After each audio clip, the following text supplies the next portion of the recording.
Good morning and welcome to Monday Manna. I'm your host, Frank Adams. Thank you for stopping by again today. Our topic today is turning laymen into leaders. But before we get into our topic, I want to mention a couple of things to you. First of all, thank you for your response to our podcast. We've been receiving very favorable response, and we're always grateful and glad to hear from you. If you have an opportunity, leave a comment. Be sure and hit like or even share. And if you'd like, subscribe to the podcast. We appreciate very much your interest in the podcast and helping us out in this way. Also, I want to ask you and mention to you that if you're interested in any of our books, you can secure those from Amazon. If you simply go on Amazon Books, type in Frank and Brenda Adams, you will be able to locate our books.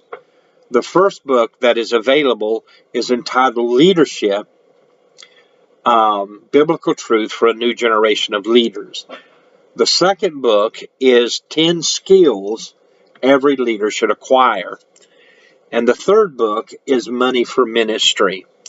And then my wife's book entitled The Voice of God. You can secure those on Amazon.com. And we hope you'll do that. Appreciate it very much. The text for our thoughts today is found in Hebrews chapter 10, verse 24. And let us consider one another in order to stir up love and good works. Let us consider one another in order to stir up love and good works. Turning laymen into leaders. There are at least two things that I encourage all pastors to avoid. Number one is offering membership without a ministry. The second is asking laymen to fill positions of leadership without training them to become leaders. And that's why I think it is imperative on us leaders to make sure that those people, those laymen who come alongside of us, that we train them in leadership. Leaders, specifically lay leaders, need to understand that leadership is influence. When lay leaders intentionally influence others, their positive impact is felt throughout the congregation. When lay leaders, people of influence, fail to intentionally influence others positively, it creates a vacuum of leadership in the church. All sorts of disturbing and hideous things develop in this vacuum. The motive for intentionally influencing others is to provoke or stir up to love and good works. Leaders influence others on purpose with purpose. We seek as leaders, both the pastoral leader and the lay leaders, we seek to intentionally affect and influence the attitudes and the actions of others. We influence people individually, uniquely, and we seek to stir them up to love and to good works. The command, or the two words, let us, is both a command and a choice. It is a choice that we make to intentionally impact the lives of those we lead. Leadership stirs up others to love and good works. Love speaks of how we view things, and good work speaks of how we do things. Leadership influences, attitudes, and actions. There are four things that we need to teach our lay leaders in order to mature them as leaders, that they may become people of positive influence. Four basic truths about how we influence others. The first is leaders influence others verbally. Leadership has a voice. When we speak, we influence. Nothing will change until someone speaks up for change. Silence creates a leadership vacuum. In this vacuum, the level of excellency will begin to diminish to its lowest level. When leaders speak up and voice and advocate for excellence, then excellence will increase. Remaining silent in the presence of poor performance is to reinforce that poor performance. To speak for and model excellence is to establish excellence. Leaders influence others verbally.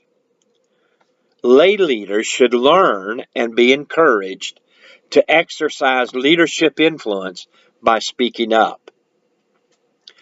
I often say to those who work alongside of me in ministry, particularly lay people and board members in particular, I always say to these folks, if you have a vote, you must become a voice.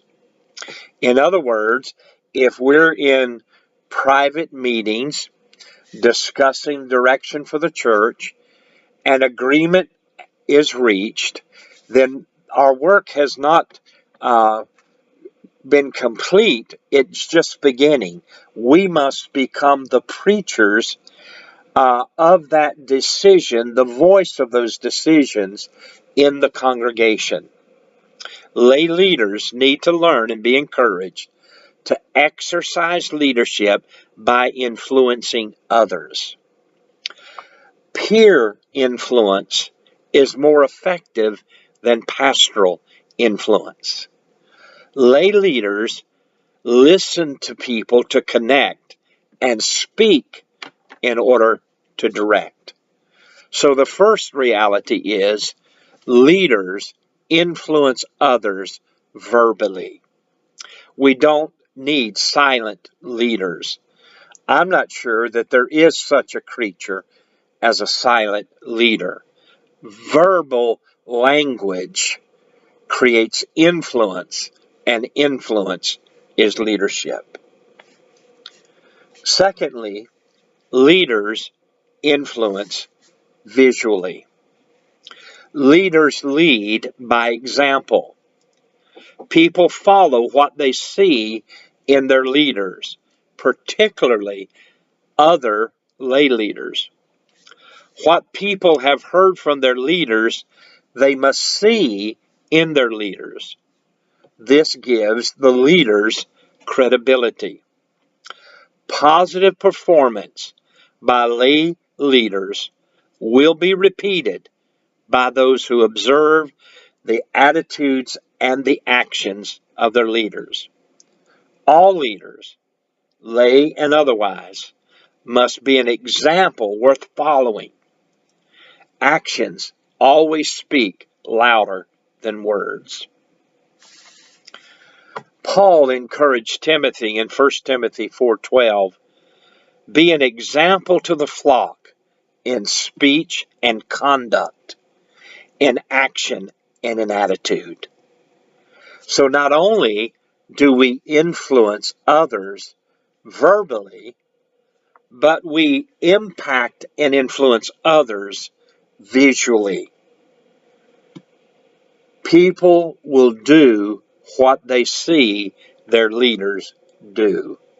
We must be a good example. Mark Twain observed, few things are harder to put up with than the annoyance of a good example.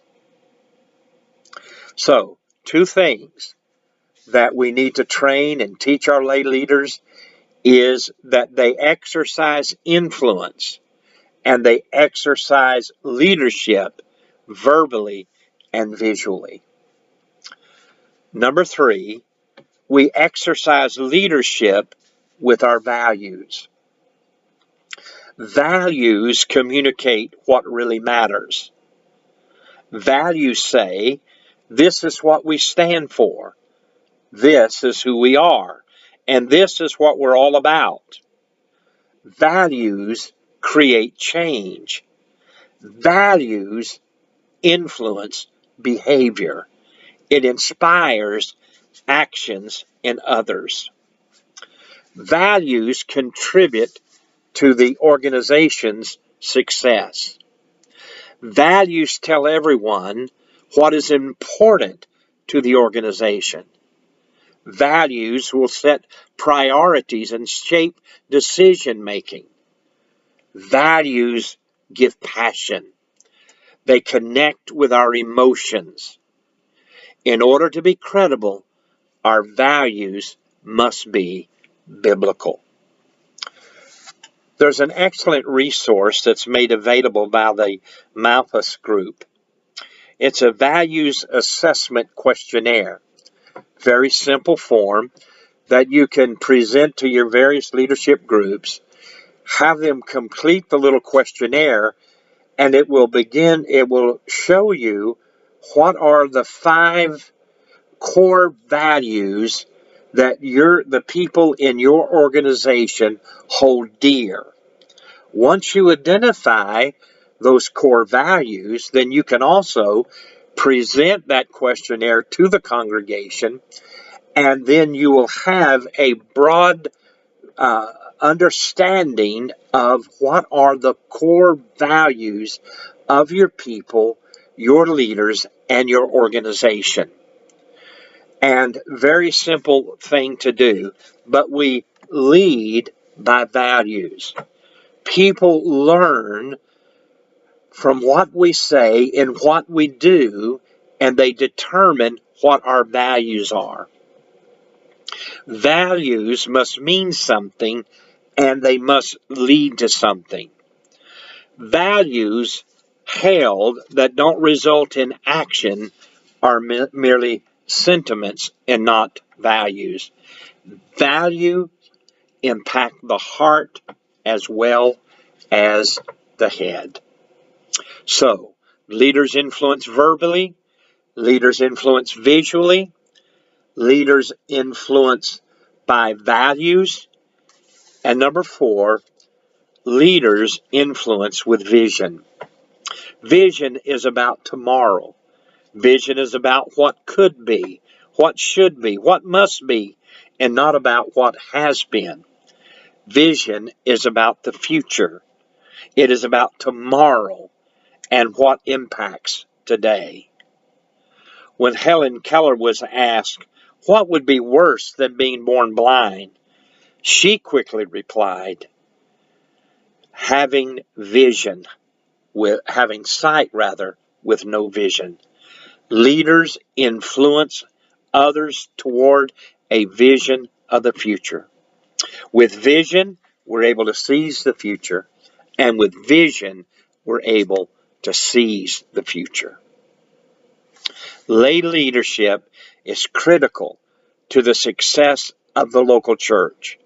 Lay leaders must be equipped to impact the lives of those who look to them for leadership. Leadership is an exercise of influence, and we must influence others intentionally, on purpose, with purpose.